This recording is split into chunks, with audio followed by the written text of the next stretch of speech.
Cattle Call Podcast. Happy Monday. It is a great Monday. Not only is it Victory Monday for those in Chiefs Kingdom, it is the Victory Monday following a Super Bowl Sunday win that is hard to come by.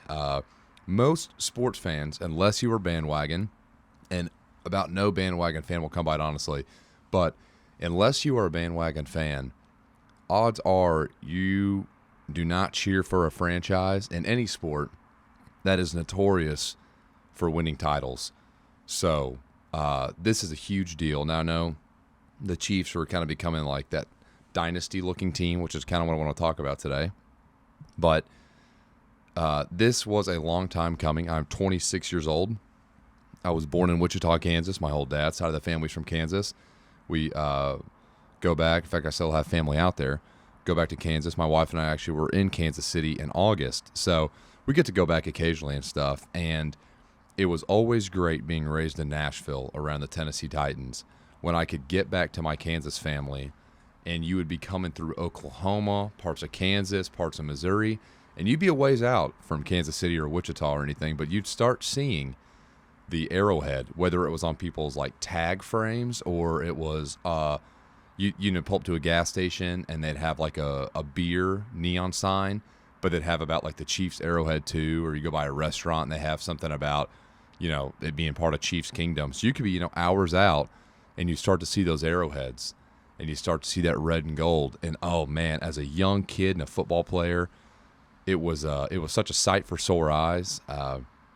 About all my experience ever seeing the Chiefs play live has always been in Nashville. And Nissan Stadium used to be LP Field for years. That's how I remember it.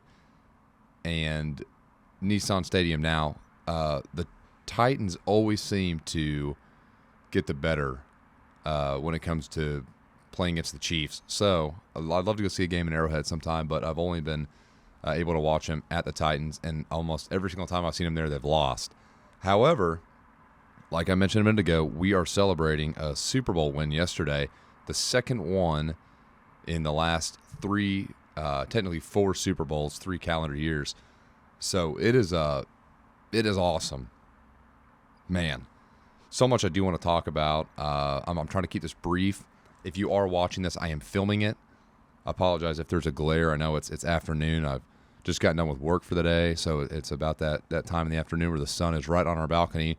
You might see a glare, but if you can look through the glare, you might see a young man smoking a Victory cigar in a red Chiefs button-down. So this button-down, I believe I got for Christmas this year from my father-in-law, Scott, so I definitely appreciate it.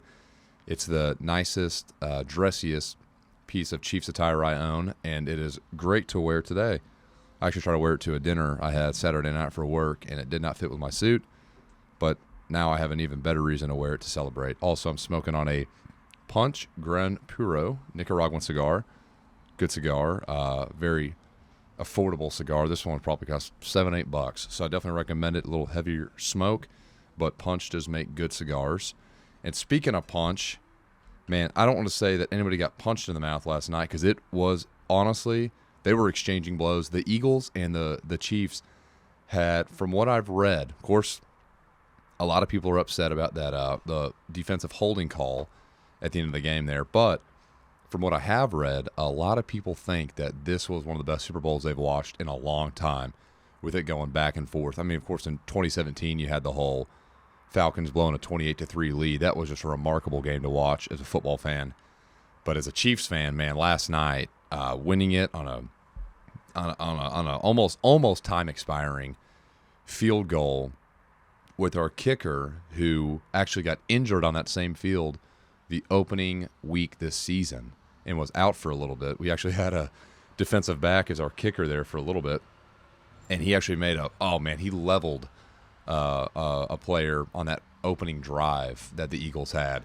So it's funny that he was a kicker, and then now he's kicking some tail, but end up winning 38-35. Now, what does that mean? Honestly, it's just sports. I love sports. I know a lot of people do love sports. I don't love sports as much as I've used to. I've kind of, as I've gotten older, and I know I'm only 26, but as I've gotten older, and as the times have changed as well, a lot of people I talk to, they're not as into sports as they used to be. I mean, I can't tell you but a handful of NBA players, MLB players, hockey players, anything. Football, of course, was always my favorite sport, having played it for 10 years through high school. Never did much with it, but always enjoy the game, always love the game. I think it's one of the most beautiful games. There's a lot of team elements that you don't get in other games, which is kind of what I want to talk about. Going into a little bit of the recent history of the Chiefs. Of course, a lot of people know the Chiefs because they are the team to beat, have been for the last probably 5 years. That was not always the case. Being raised in Wichita, or being born in Wichita and having a family there, but being raised in Nashville, of course, the Titans were always the team you heard about. And the Chiefs were never in a market that expanded pretty much past that little central part of the United States. Outside of Oklahoma, Missouri, Kansas, Nebraska, some parts of Texas, Arkansas, you didn't really have much of a Chiefs footprint. And now you walk around and you see people with, and even down here in Memphis, I'm seeing people with Chiefs plates on their car, wearing Mahomes jerseys. And that could just be like they like Mahomes. But you're seeing a lot more of a spotlight on the Kansas City Chiefs. Well, Patrick Mahomes has been, if you look at it, your initial thought is, well, Patrick Mahomes is the reason. He has been compared to, by people much more into sports than me, as the Michael Jordan of football. Now, I have no problem with that. Michael Jordan is arguably the greatest athlete of all time in any sport.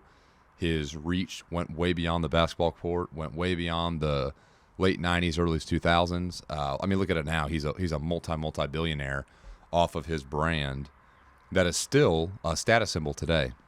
So being compared to him as a 27-year-old quarterback, nothing wrong with that at all.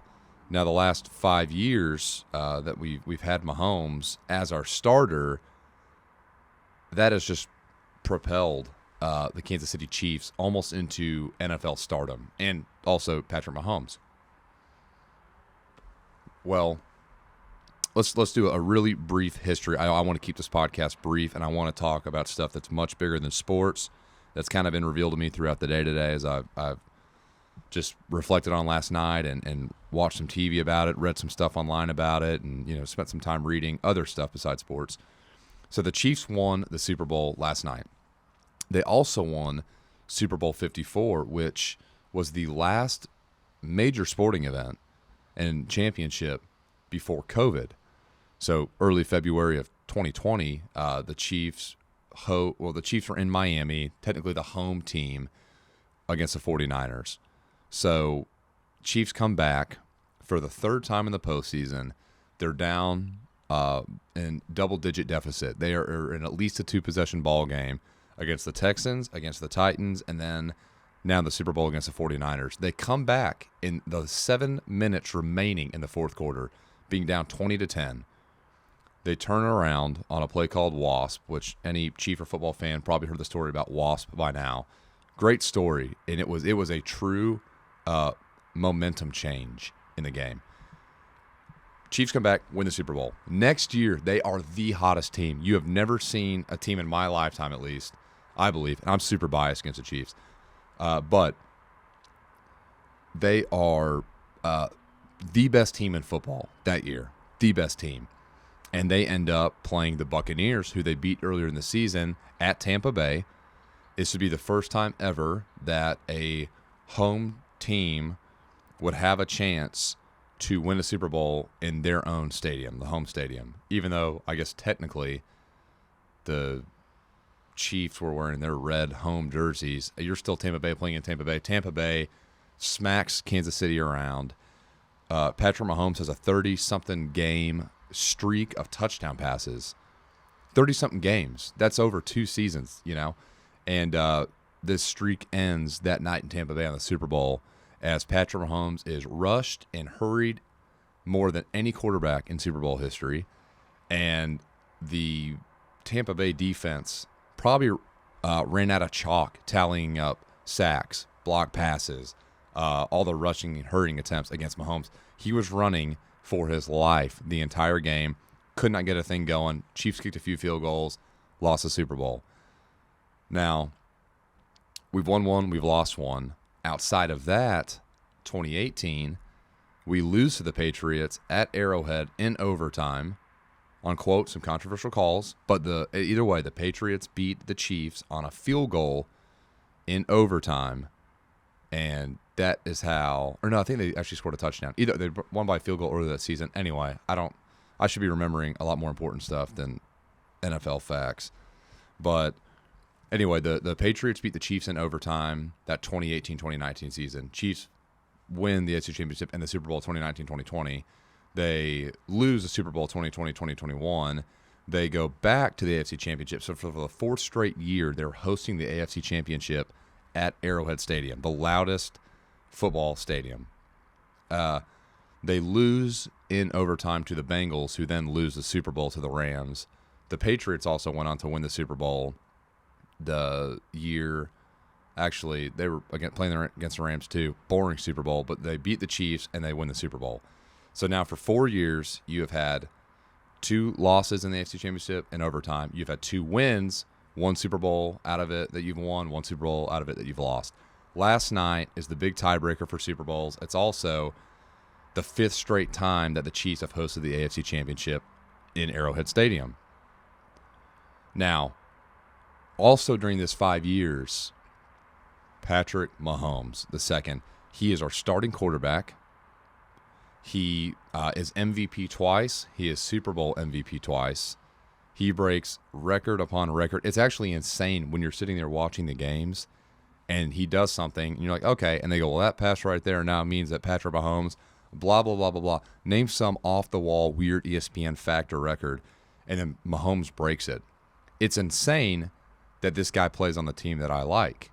You know, any player like this is a sight to behold no matter who they're playing for. But when they're on your team, it's unreal. So why am I talking all this kind of stuff? Well, there's one reason that I've seen from talking to people and from watching stuff on TV as to why the Chiefs do so well and why Mahomes is so liked. Now, he is incredible to watch about every single Sunday, Monday, Thursday night, whatever it is. Gotta get my cigar going again, of course. All I do is talk. And some people might think it's a false modesty. He appears to be very, very, very, very humble for a professional athlete that has the largest contract in NFL history, and for a while there, sports history. It might even still be the largest in sports history. He will be worth over $500 million off contract alone. Nothing with sponsorships, endorsements, anything where he's doing to multiply his own assets, having his money work for him, owning sports teams, other little businesses, stuff like that, real estate, any other long-term investments. Just alone from the Kansas City Chiefs, he has $500 million. Now, as a sports fan, you think, oh man, well, he's worth that. You know, from a Christian or even like just an earthly standpoint, like, man, $500 million to one guy to play a game, that seems pretty crazy, right? Yeah, it honestly kind of does. That's a lot. That's a ton of money that you could do a lot with. However, from the stories you've heard, Mahomes is he's very gracious with it. He pays for people's restaurant tabs all the time while he's out in Kansas City. He gives back to the community a lot, has his own foundation. For a 27-year-old, he's really got his head screwed on straight. Of course, has both parents in the home, good parents. His dad's a big supporter there at all of his games. In fact, his dad's part of the reason I'm even smoking a Victory cigar, because his dad's a hoot when it comes to talking about these cigars. But every time he's interviewed, like I saw last night when he won, playing on a high ankle sprain that he got a few weeks back, he still pushed through for two and a half games on a high ankle sprain and still won the Super Bowl. You could see him scrambling around. He, in a way, didn't even look like it was affecting him, although at times you could tell it was. Now, it'd be easy for anybody to win the Super Bowl and then when asked about it, brag about how hard they are, how good they are. You know, you doubt me, you count me out. You know, put some respect on my name, as Travis Kelce was saying. But every time Mahomes is interviewed on something, he always gives credit to other people. Always gives credit to other people. Case in point, the last Super Bowl he played in broke his touchdown pass streak. He was rushed, he was hurried and pressured more than any quarterback in any Super Bowl ever. What do the Kansas City Chiefs do? They turn around and they build up his line. Line was a little bit better last season, a lot better this season. The defense for the Philadelphia Eagles was going to be the factor that would stop the Kansas City Chiefs. They talked about their front. They talked about how strong they were. They talked about even having an injured Mahomes, how they could do it if Mahomes wasn't injured, and now he is injured. So the Eagles they really have an advantage here. They didn't get one sack on Mahomes. That line held up. They were ironclad last night. When Travis Kelce was interviewed after the game, I saw this morning while getting ready. He was asked, how do you get open every single play? For someone who is arguably going to go down as the greatest tight end in Super Bowl history, one of the greatest receivers in NFL history, and the stats keep piling up in any game you play, how are you still able to get open on these plays when all eyes should be on you? And all he said, he's at Andy Reid, and he talked about how Andy Reid has designed these playbooks, and it's so simple. But the football IQ is so strong that guys like Travis Kelce, who is, again, going to go down as one of the greatest tight ends in NFL history, is able to get open. He had the first touchdown of the game for the Chiefs on a deep corner route. So how is he able to run all the way across the field with his big body? It doesn't look that fast. It doesn't look that clean. His cuts don't look that quick. Sometimes he'll drop little passes you don't think he'll drop. But overall, he's such a great receiver to have. But he gives credit to Andy Reid. Andy Reid, when interviewed about this team and how they did, and all of his genius in this playbook and calling certain plays when, and he goes right back to his players. He goes back to Patrick Mahomes. He goes back to the run game. He goes back to Travis Kelce. He goes back to the defense that stepped up. He goes back to his other coordinators. Andy Reid. So there's this whole theme. Now, I know, of course, there's professional athletes and a lot of people get hot-headed, but there's this theme around the Chiefs with their leadership, whether that's Andy Reid, Patrick Mahomes, the Hunt family up there in the office, that there is this culture of humility that people will leave other teams and come to the Chiefs not only hoping to win, but hoping to become a greater player.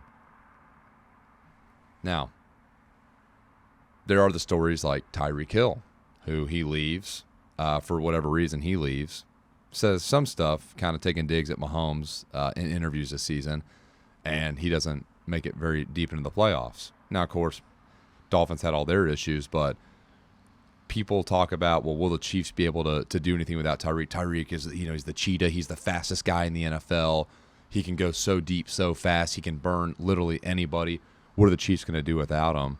Well, they proved that they don't need him, not because he's not good, but because they're such a team-oriented element. It's not one guy. It's this sum of guys. It's this sum of coaches. So all that to say, there's a lot of lessons in all of this, as I've reflected today, that I think are a lot more applicable to life. And part of me just even putting all this out here is to learn from it myself, and then later on maybe I listen back to it and think about what was on my mind while it was all fresh. So one last thing on Patrick Mahomes, and we'll kind of move into the main reason for the episode. Patrick Mahomes is drafted in the 2017 draft. He had a little bit of attention in college. Did not have a great college career, if you look at it on paper. I mean, had some cool highlights, did all right in the Big 12. Never did anything that if you could pick your own college path as an athlete, did not come away with any of the accolades you'd want to come away with. Jalen Hurts, the Eagles quarterback, on the other hand, did. Jalen Hurts was a Heisman finalist, ended up being a Heisman runner-up. His one season at Oklahoma after he transferred, he played in a national championship and won a national championship. He also bailed out Alabama in the SEC championship when they were down, and he came in at halftime and he saved it. So he won a bunch of awards, won a national championship, and was in the Heisman finalist lineup. He also gets drafted. He has A.J. Brown, who's one of the top receivers in the NFL, second-round draft pick to Tennessee. Just got traded to Philadelphia this season.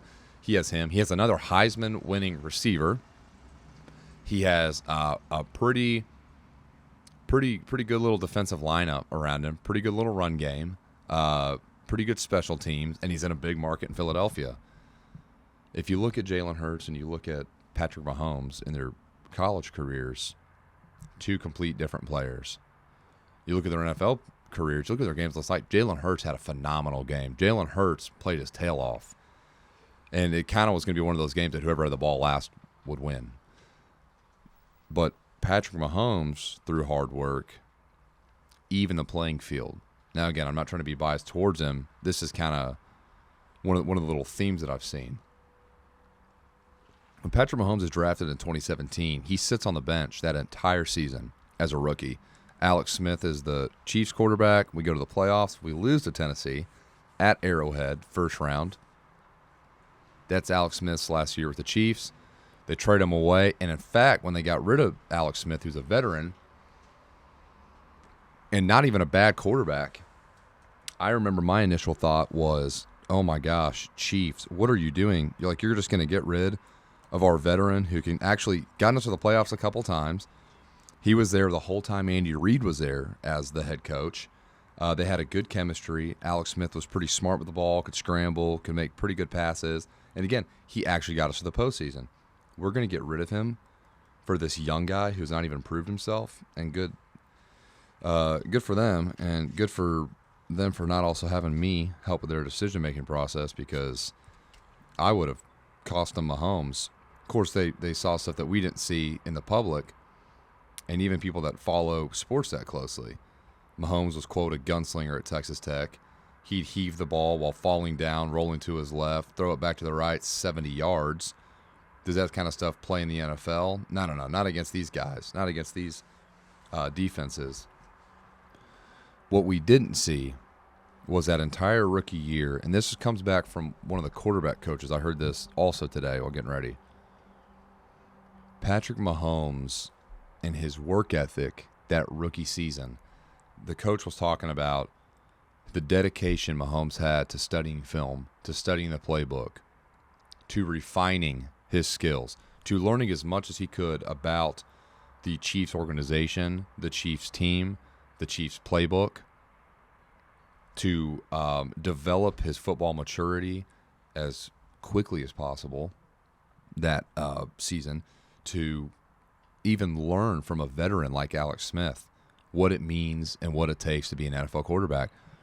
Did it with such humility, did it with such discipline and such consistency that he turns right around and his first season starting becomes MVP, loses the AFC Championship in overtime to who will go on to win the Super Bowl, and Tom Brady, who is arguably the greatest football player, for sure greatest quarterback ever.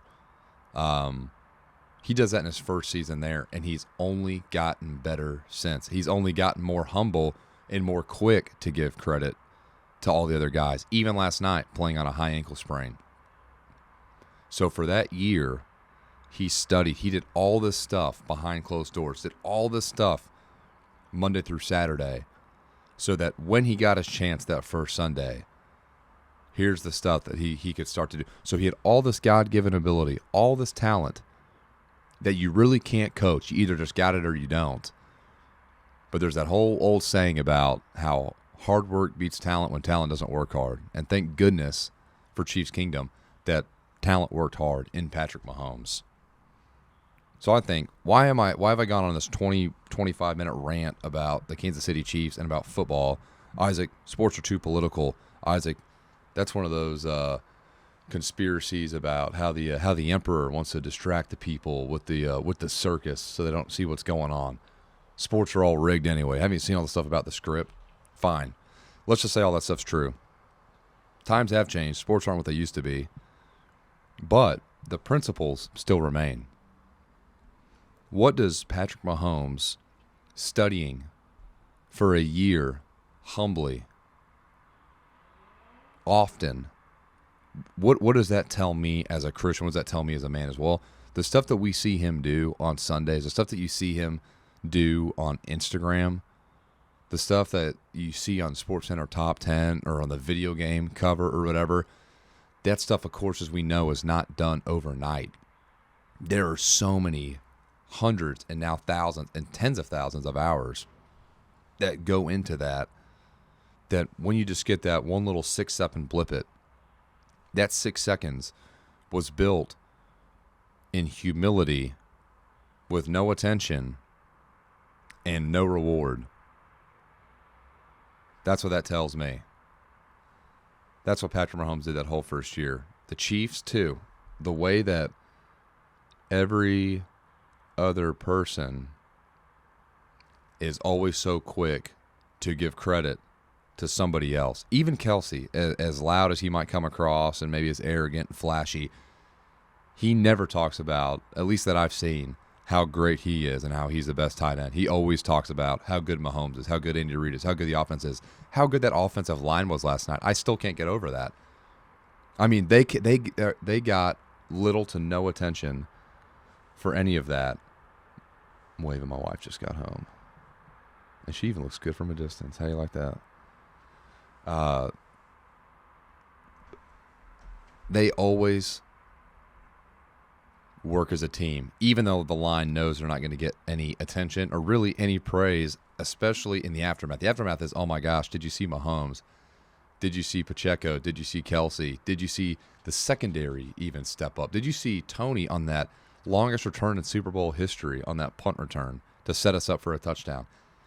There's the line, grinding in silence without any reward. But they did get the ring at the end, whether they got the attention or not. So that brings me to a couple verses I want to talk about, that even people that are critical of sports, even as much as we think it might even be foolish or a waste of time or energy to focus on, there's a couple verses that came to mind that I do want to go over real briefly, because even me, someone who doesn't play a sport, I work a job, have a couple little hobbies, try to stay active, it's hard to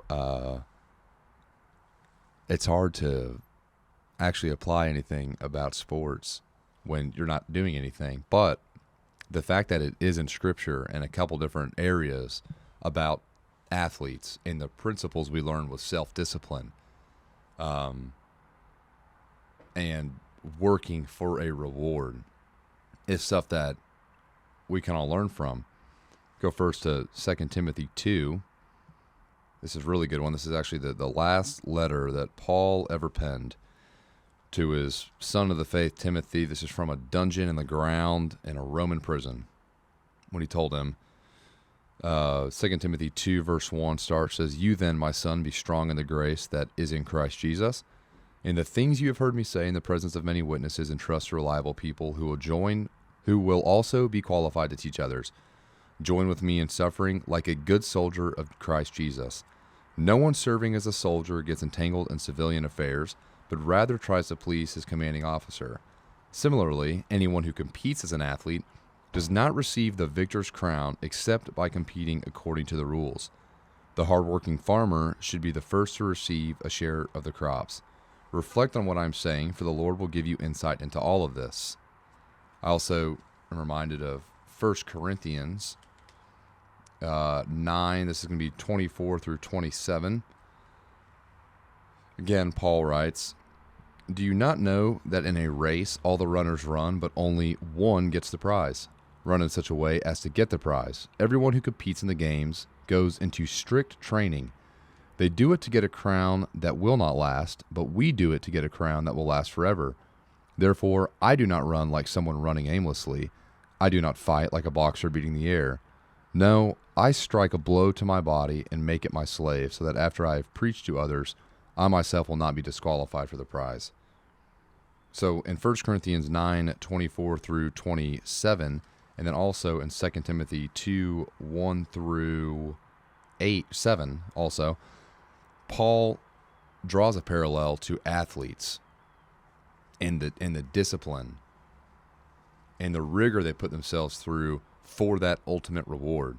And if we see the kind of glory that comes with a Super Bowl ring, and someone that, I know Patrick Mahomes has $500 million and this is his job, of course he can do it well, and of course he has time to do it.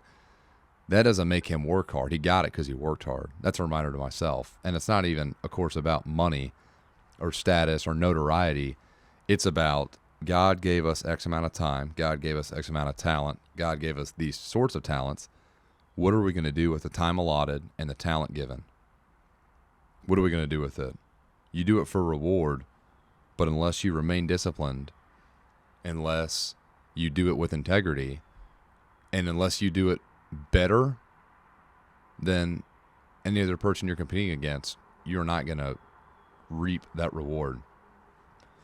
Now, the last point I want to make is, well, it sounds like it's a competition, or a bunch of Christians or a bunch of Americans or a bunch of men, or they're really all only one guy going to get it. If we all do well, doesn't that count? Isn't that okay? And in a way, yeah, because going back to that team element that you see in the Kansas City Chiefs and the way that they're all so quick to give credit to one another, I'm also reminded of Romans 12 and 1 Corinthians 12. Again, two more letters from Paul.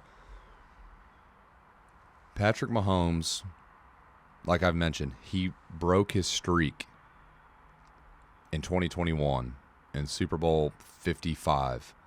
He broke his streak of touchdown passes because he never had time in the pocket. He actually had those two, if you ever remember, he had those two throws at the end of the game. One, he was running out of bounds, getting hit, falling down. He threw it, hit his guy in the head in the end zone.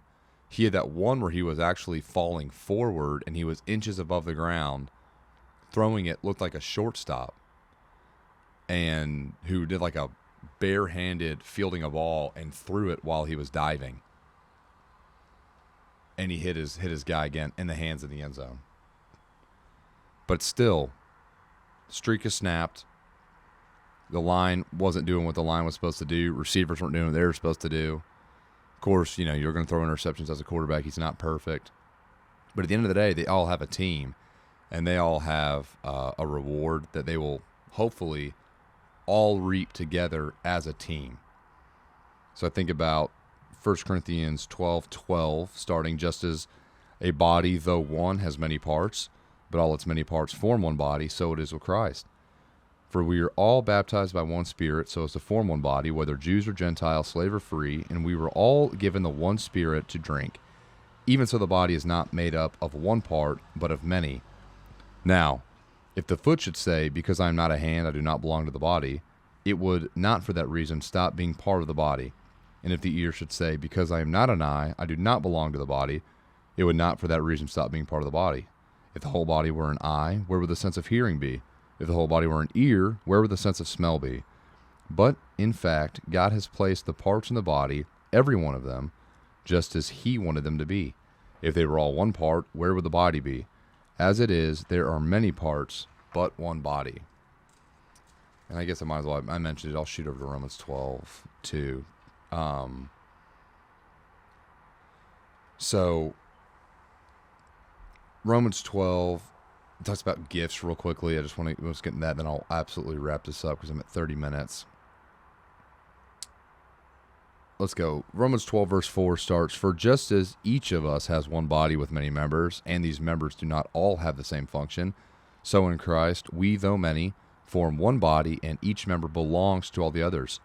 We have different gifts according to the grace given to each of us. If your gift is prophesying, then prophesy in accordance with your faith. If it is serving, then serve. If it is teaching, then teach.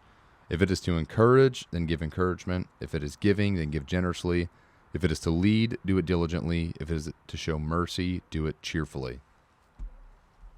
So, I'm a Chiefs fan because I was born in Kansas, and my whole Kansas family's Chiefs fans, and that was part of my heritage and part of my ancestors.